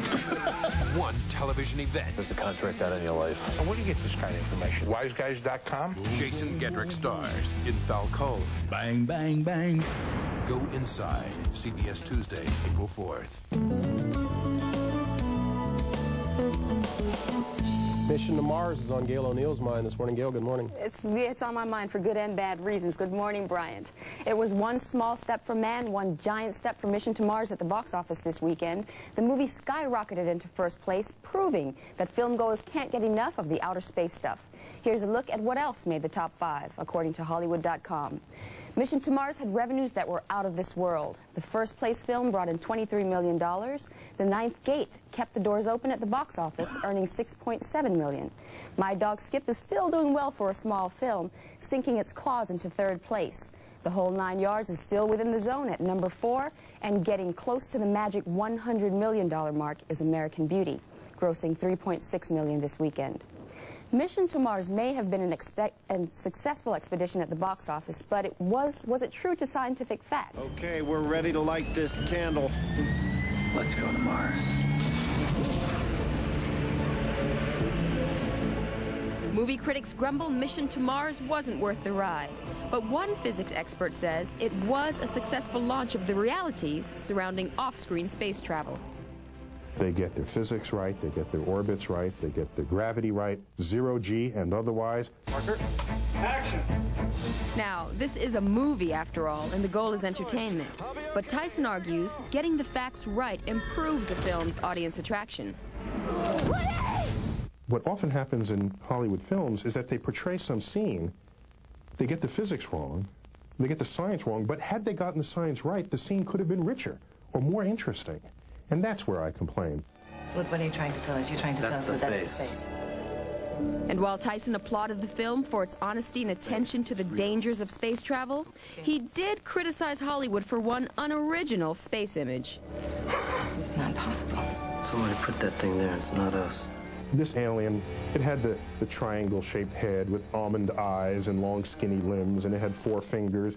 And with modern-day budgets, for modern-day sci-fi films, surely we can be a little more creative than throwing in the same old tired alien.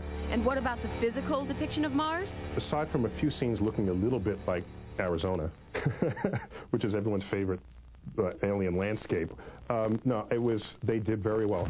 Well enough to blast off at the box office and well enough to satisfy this science pundit's appetite for the facts. If you had to imagine in the very near future going to Mars, this is the film to do it. They did it right. Now, Neil says that even though this film was scientifically correct, a film like Armageddon, which was scientifically off the charts, was much better entertainment. This movie was horrible. Glad you liked it. We're going to come on back in just a moment. Joan Embry is going to be along with some exotic creatures from Paraguay. We're going to take a break right here. You're watching The Early Show on CBS. Thanks. This Box Office Plus segment sponsored by Visa. It's everywhere you want to be.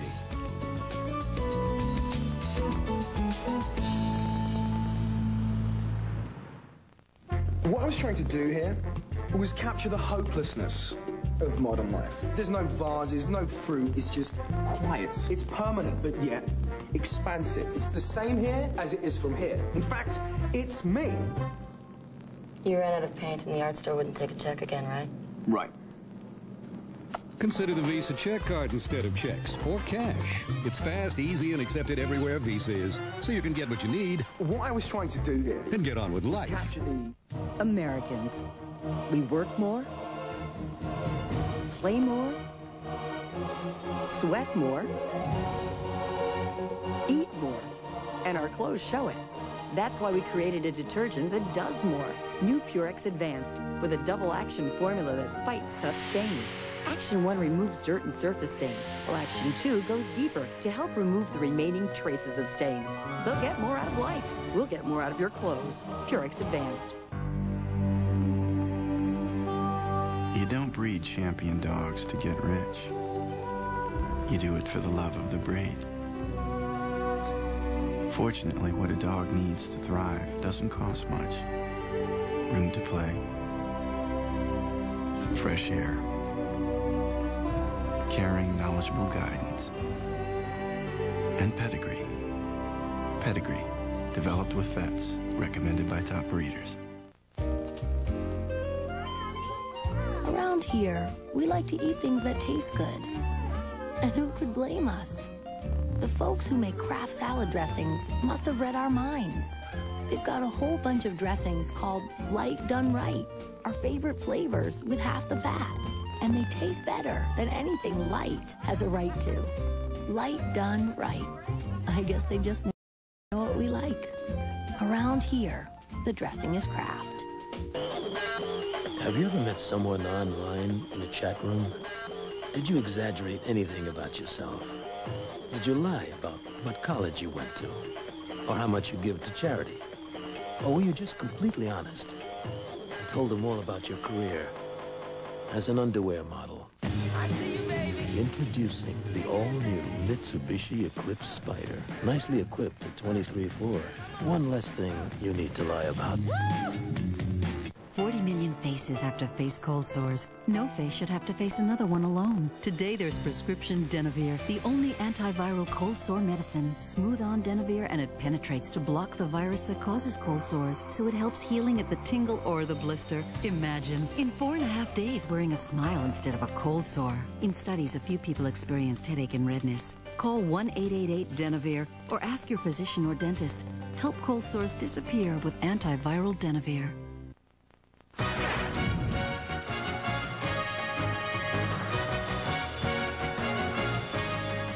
Good morning, I'm Peggy Fox. It's 8:25. An animals rights group says it'll go ahead with an ad campaign pushing beer on college campuses despite opposition from Mothers Against Drunk Driving. People for the Ethical Treatment of Animals, or PETA, is urging college students to drink beer rather than milk, claiming that it's healthier and that the dairy industry is cruel to milk-producing cows. But MAD is asking PETA to drop the ads for fear they'll encourage underage drinking. PETA is set to reveal the Got Beer campaign this week on college campuses nationwide. The beavers are back at the tidal basin, but the National Park Service says it's not worried. Park officials have placed pipe and wire mesh around those Japanese cherry trees for protection. We'll keep an eye on it, however. Let's find out what the traffic looks like. Rona Mensa's got her eye on it. How's it going, Rona? Well, I wish we could say we were protected from the rush hour this morning, Peggy. Very slow, straight to the Live 9 network. First on the spur, slow traffic to the outer loop and down towards the toll road. Also now to 395 at Boundary Channel, crawling most of the way from the 95 interchange to the 14th Street Bridge, and now 66 here at Glebe Road. You will find slow traffic on the westbound side. Now to Topper with today's weather. Hey, Topper. Well, thank you, Rona. Good morning. Temperatures right now are looking at the 30s downtown, 35 at National, 30 in Baltimore, and 28 in Hagerstown, still 15 in Elkins. It's going to be a cold start and a cool finish today. Now, some clouds are going to come in and mix with our sunshine a little bit later on. We're clear to start. We'll put this into motion.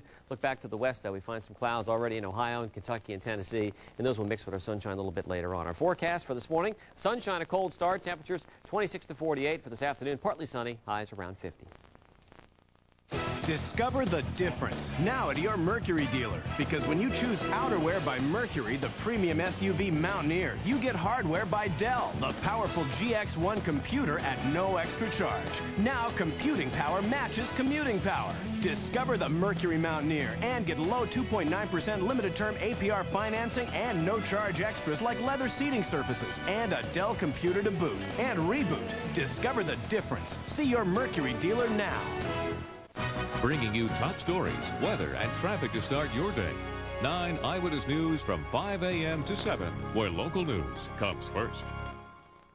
As you can see, the terms are good. The rate is low. There are no points. But... Yes? Can't you come down a little on the interest? It's a very good offer. Okay, then. Great. Thanks anyway. Next. Want banks to compete over you? Come to LendingTree.com. Fill out one form and get up to 4 offers within hours. When banks compete, you win at LendingTree.com. Amazing Blue Star Ointment stops itching fast. Athlete's foot, jock itch, psoriasis, ringworm, scalp itch, stops corn and callus growth fast. Winter itch, dry cracked feet. The original. Ask for it.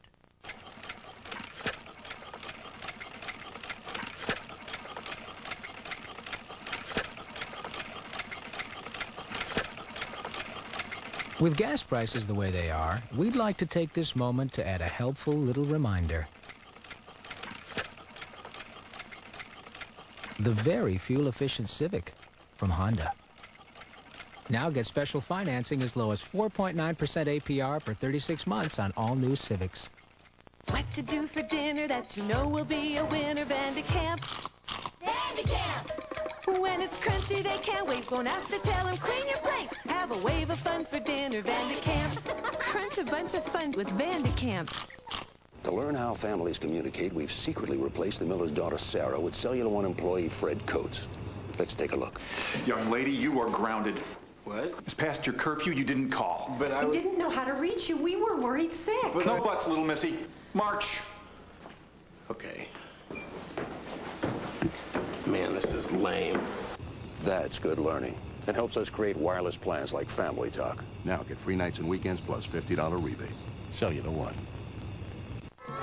Statistics show when you take Motrin IB, the minute you feel a headache, cheering is 20% louder and goals are met with 68% more enthusiasm.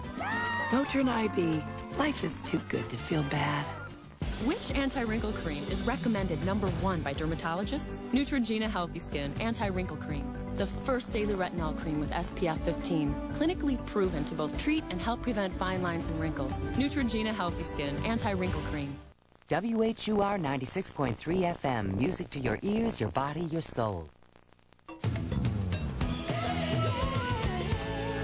Back with the early show on a Monday morning. It's 8:30. Get a good look at Central Park from atop our studio here at 59th and 5th. And You back were out inside. there this weekend, weren't you? Yep. That was me sprinting around. Is that you? Yeah, You look silly. About a 20-minute-a-mile pace. You have some furry friends? Yeah, we Miss have Heifer? an anteater and an armadillo and a hawk just for you. I can leave during the hawk. I can leave Is during it the hawk. wings? Is it the wingspan? I don't like things that makes you- flap. Flap and slither, I'm not crazy about. I don't mind growls. I don't even mind bites, but flap and slither. Really? Yeah, it kind of stops me. All that and cheese. What you missing out on in this life? Yeah. Coming up in this Imagine half that hour. if there was, imagine that if there was a snake that could fly and eat cheese. It would be frightening. That'd be your kind of thing. Coming up in this half hour, we'll have some rare animals from Paraguay, as we talked about, and we'll look at a trend that has parents delaying their kids' entry into kindergarten. Jane, every year the Jackie Robinson Foundation gives out a lot of four-year scholarships to gifted students of color. This year there are 215 scholars. Some previous winners are outside with us right now, including one of this year's recipients, Candace Jackson. Candace, how are you? I'm good, thank you. You are what? You're in your 4th year at Princeton? I sure am. I'm graduating in May. Now, the Jackie Robinson Foundation has made this possible throughout your college career? Yes, it has. It's a 4-year scholarship, so you apply at the end of your high school year, and the support is ongoing, and they even encourage us to be active alums in the program. And what kind of criteria did you have to meet to earn one of the scholarships? Well, definitely academic ability, and also they put a lot into community service so that we reflect the ideals of Jackie Robinson in terms of giving back to our communities. And what would you say those ideals are? Those ideals are public service and giving back to your community. Those ideals are also integrity and honesty and also believing in a cause, which is definitely what Jackie Robinson did. Now, the big dinner is tonight, but you've been in town all weekend because there are what, a lot of you scholars have been involved in sessions this weekend? That's right. We have all kinds of seminars on leadership and career opportunities, and also this afternoon we have the opportunity to meet with our corporate sponsors. The foundation matches each scholar with a corporation who funds the scholarship and who also introduces or initiates the scholar into corporate America. So we'll be meeting with them today at lunch. Yeah, and Candace, you're a 4th-year senior at Princeton. What happens after you graduate? Well, after I graduate, I'm going to go to law school at Yale University, and I'm going to take a year off and be in Ghana first. Very, very impressive. Wow. Hey, Candace, thank you. Good luck to you. Thank you. Stay well. Not bad, huh? Princeton followed by Yale. Not bad at all. It's a good daily double. Let's check the weather once more. Here's Paul Douglas. Very impressive. Speaking of impressive, good morning, Bryant. You realize 7 years ago today we were hunkering down for the storm of the century. Remember back in March '93, 1 to 4 feet of snow all up and down the eastern seaboard, so I'm not taking this quiet weather for granted. We have some folks here from, you're from where? Nashville.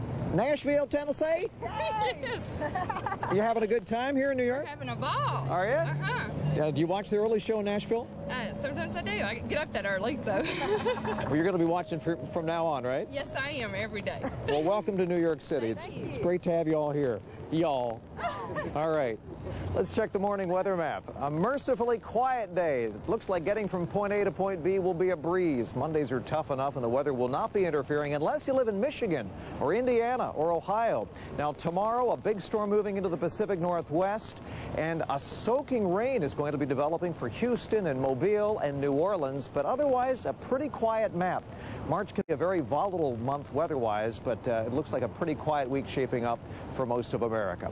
That's your national outlook. Here's an early look at weather for your hometown. Good morning. I'm meteorologist Topper Shutt. A cold start and a cool finish The winds have subsided somewhat, though. 35 downtown, 30 in Baltimore. Still some upper 20s, though. Back toward Gaithersburg, Hagerstown, still some teens in the mountains. Sunshine today. Clouds come in late. High temps around 50 in the 40s in the mountains. Now, our forecast in detail for the metro area for this morning. Sunny with a cold start, 26 to 48 by lunchtime. A light northwesterly wind at 10. For this afternoon, partly sunny. Seasonably cold. Some high clouds will come in mixed with the sunshine, and highs today generally around 50. That's all the weather live from the plaza. Back inside. Hi, Bryant. All right, Paul, thanks so very much. Up next, why some parents are redshirting their kindergarten kids. We're back in a moment.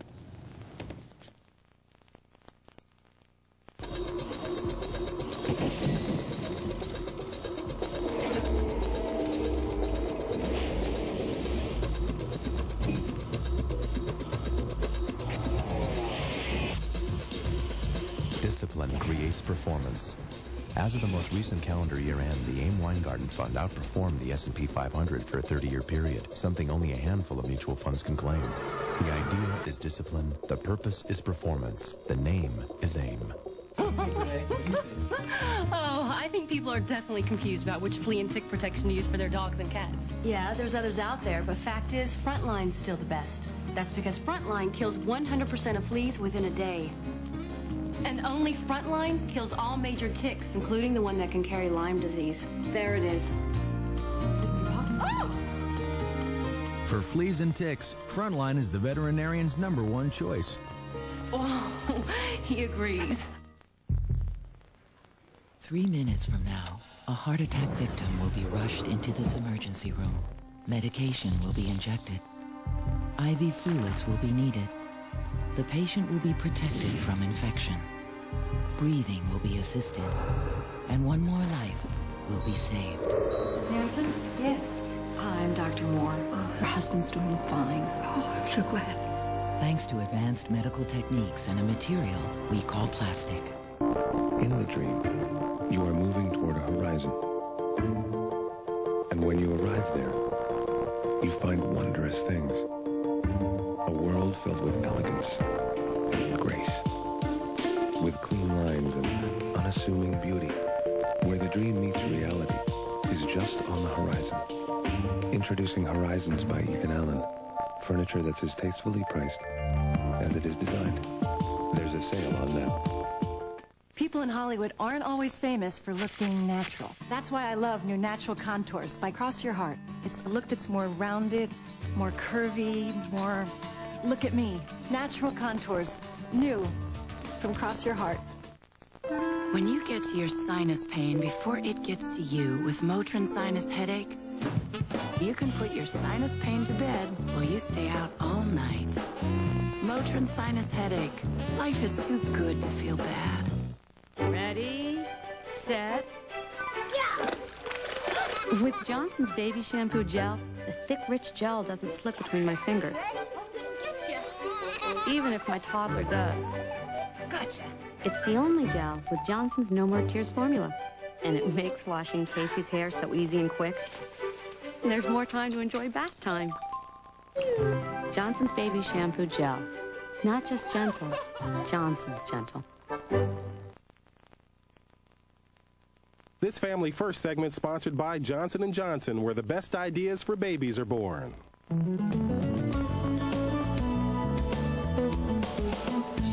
For as long as anyone can recall, kindergarten has been the beginning of a child's journey through school.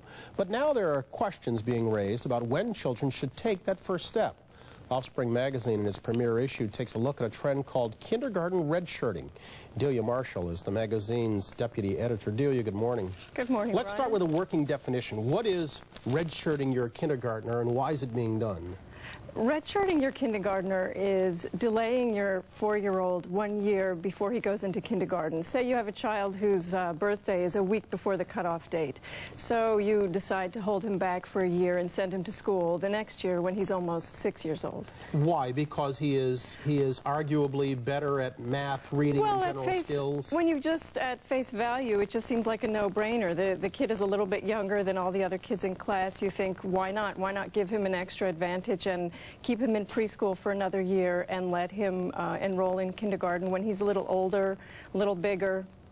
And this is acceptable in all states. I mean, there are mandatory requirements, obviously, of when you have to put your child in school. Yes. But redshirting is legal. Oh, absolutely. Oh, absolutely, yes. In fact, many schools work with parents and encourage certain parents to redshirt their children. Yeah. How common a practice are we talking about? About 9% of parents in a recent study had redshirted their children. But it's growing. It has grown. Let's talk, obviously there are pluses and minuses to this. Let's look at the plus side first. What are the benefits necessarily of delaying your child's education and holding them back a year before they start kindergarten? Well, there is evidence that for the first year or two, a child who has been held back will do better than if he had not been held back. I mean, it's just common sense. His verbal skills are better. He's bigger on the playground. He's just more able to focus on tasks. So it seems to be obvious. You said first year or two. Diminishing returns? Yes. The surprising thing that Offspring magazine found in its article is that what we had thought was just a simple no-brainer is a lot more complex, that certain studies have found that children as they get older suffer from being redshirted because they can be as much as a year and 2 months older than their peers. So what are some of the major drawbacks then besides that? Well, the major drawbacks are that you hit puberty first, you have your driver's license first. Studies have shown that... That's a drawback, all of those? Well, studies have shown that these children have engage in high-risk activities. I mean, when you think about it, you're the first kid to get your driver's license. You're the first kid to hit puberty. Can you imagine how difficult that is while everyone else is on the playground playing tag, and you're struggling with these raging hormones? Are there certain kinds of parents who are redshirting their kids? Well, I think, sure, there are always going to be parents who want to give their kid They're pressuring the kid to be a high achiever. Right. But I do think there are a lot of parents who are genuinely concerned. They have a 4-year-old boy. Boys develop a little slower than girls at first. Only at first. And and they look at this boy who's little girls in his class can run circles around him. He's not talking that well. He's going to be smaller than the other boys in class. They're genuinely concerned. You keep on saying he. Is it gender specific? Are there more boys being redshirted than girls? Are the benefits different for boys than girls? Well, yes, there are more boys. Certainly there are many girls who are redshirted, but there do tend to be more boys who are redshirted. They're disproportionately held back. Does the Department of Education have an official position on this? No. Education is local. Education is run by state boards of education, so they really dictate the rules. And even then, it goes down to the local school district. Oftentimes, it's just the parent dealing with the principal and the teachers and saying, here's my son, here's my daughter, you know, she's a week shy of the cutoff date. What do you think I should do? Bottom line, what are the primary factors that parents should consider before they decide to redshirt their child or not? I think they should not automatically redshirt their child, but they should discuss with their pediatrician and with their friends, with their teacher and their principal, whether or not to redshirt their child. Bottom line, would you do it? No. Because? Because I follow the rules. I like that answer. Delia Marshall, thanks so very much. Thank you. Good luck to you. 42 past the hour. Jane? All right, Bryant. Coming up next, some exotic animals from Paraguay. This is an armadillo. Lucille Ball. Lucille Ball. We'll be right back with this. This is The Early Show on CBS.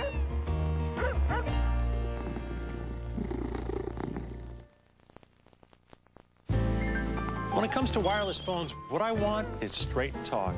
Bell Atlantic Mobile. They make having wireless simple. Like unlimited weekend home airtime for a year. Plus, get double allowance home airtime minutes through May 31st when you sign up on our $29.99 digital choice plan. So your 200 minutes become 400 minutes a month. Add in great savings on digital phones, and it's time to visit a Bell Atlantic Mobile Communications store. Or call 1-800-255-BELL. Bell Atlantic Mobile. It's for you.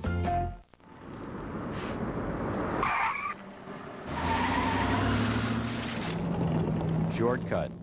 Short cold. Introducing Zicam. It actually shortens the duration of the common cold. Zicam. Get well sooner.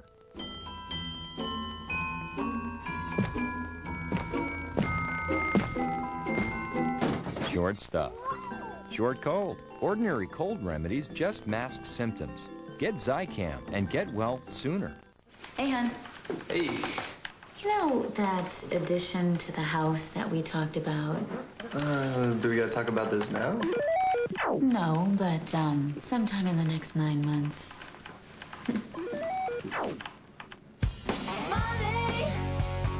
Money changes everything. The quickest way to handle all your financial needs is wingspanbank.com. The bank that saves you time, makes you money. So you think you can pick the winners during March Madness? Here's your chance to prove it by playing Outguess Jess on 9 Eyewitness News. Join Jess Atkinson tonight at 6 p.m. He'll give you questions and some games to pick. You outguess him, and you qualify for a shot at some cool March Madness prizes. For contest rules and more details, log on to WUSATV9.com and watch Outguess Jess tonight at 6 on 9 Eyewitness News. Come on, take a guess.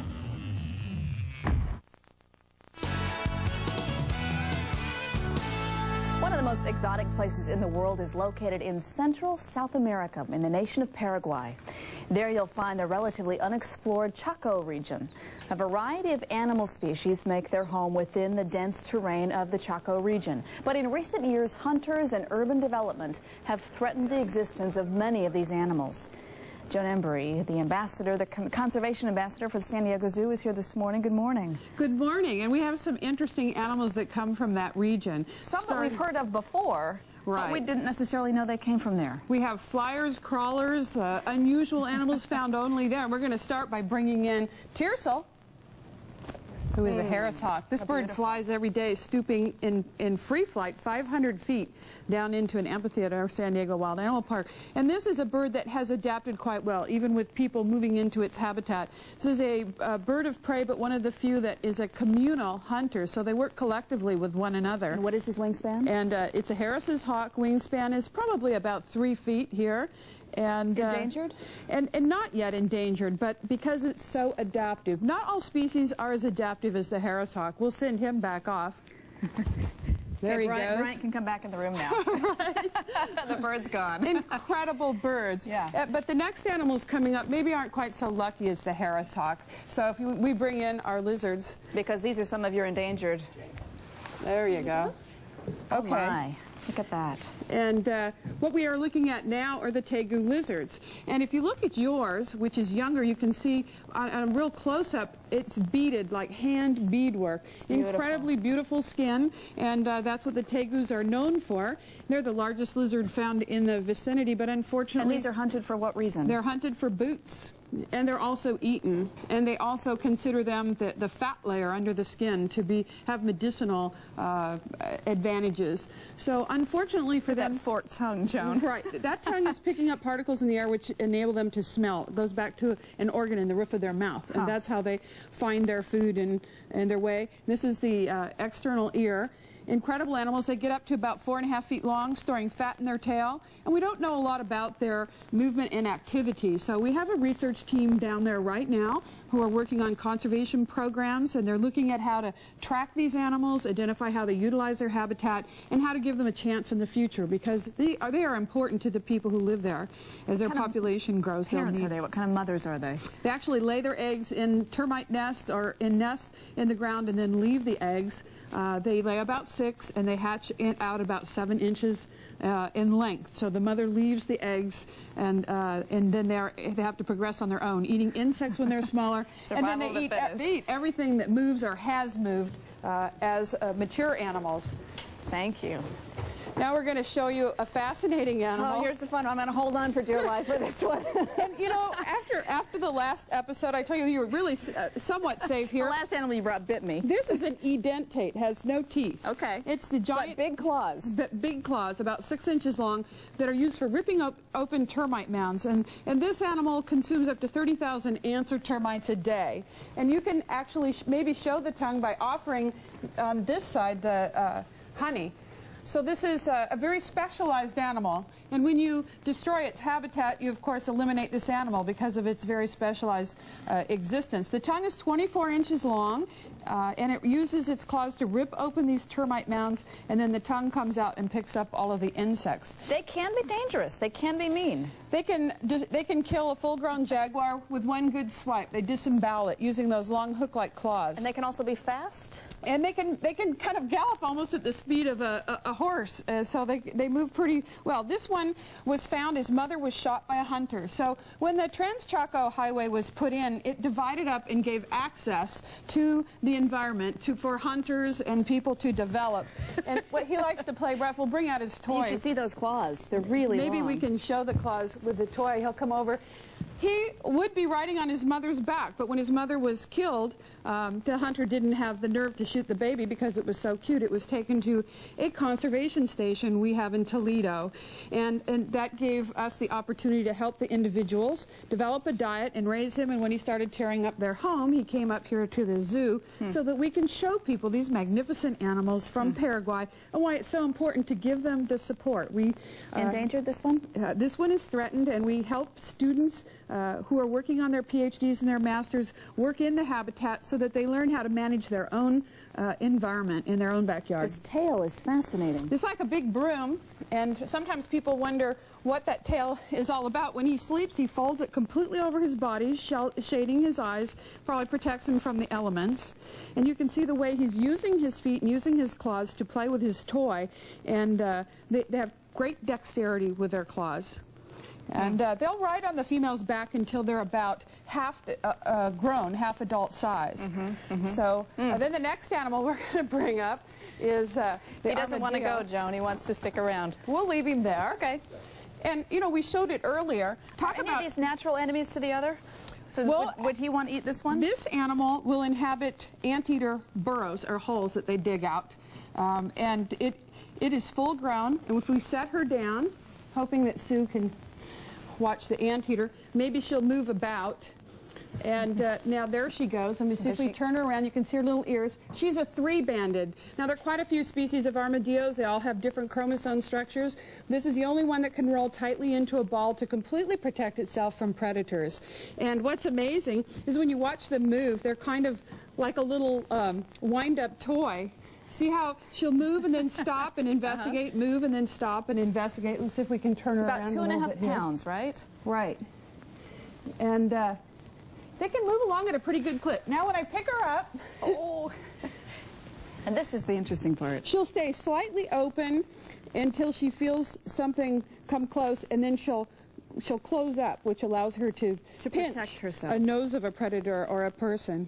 And the tail, you can see how well the head goes to one side, the tail to the other, to make her impenetrable to predators that might want to take this animal. How is she different from her Texas cousins? Well, the Texas is the 9-banded, much larger. These have a single offspring. The Texas species has 4 identical offspring. That the egg actually splits 4 ways and create 4 individuals with the same chromosomes. Now look at her go. She has no idea. She's getting close to Javier, who's having fun He's having a great time with his bear.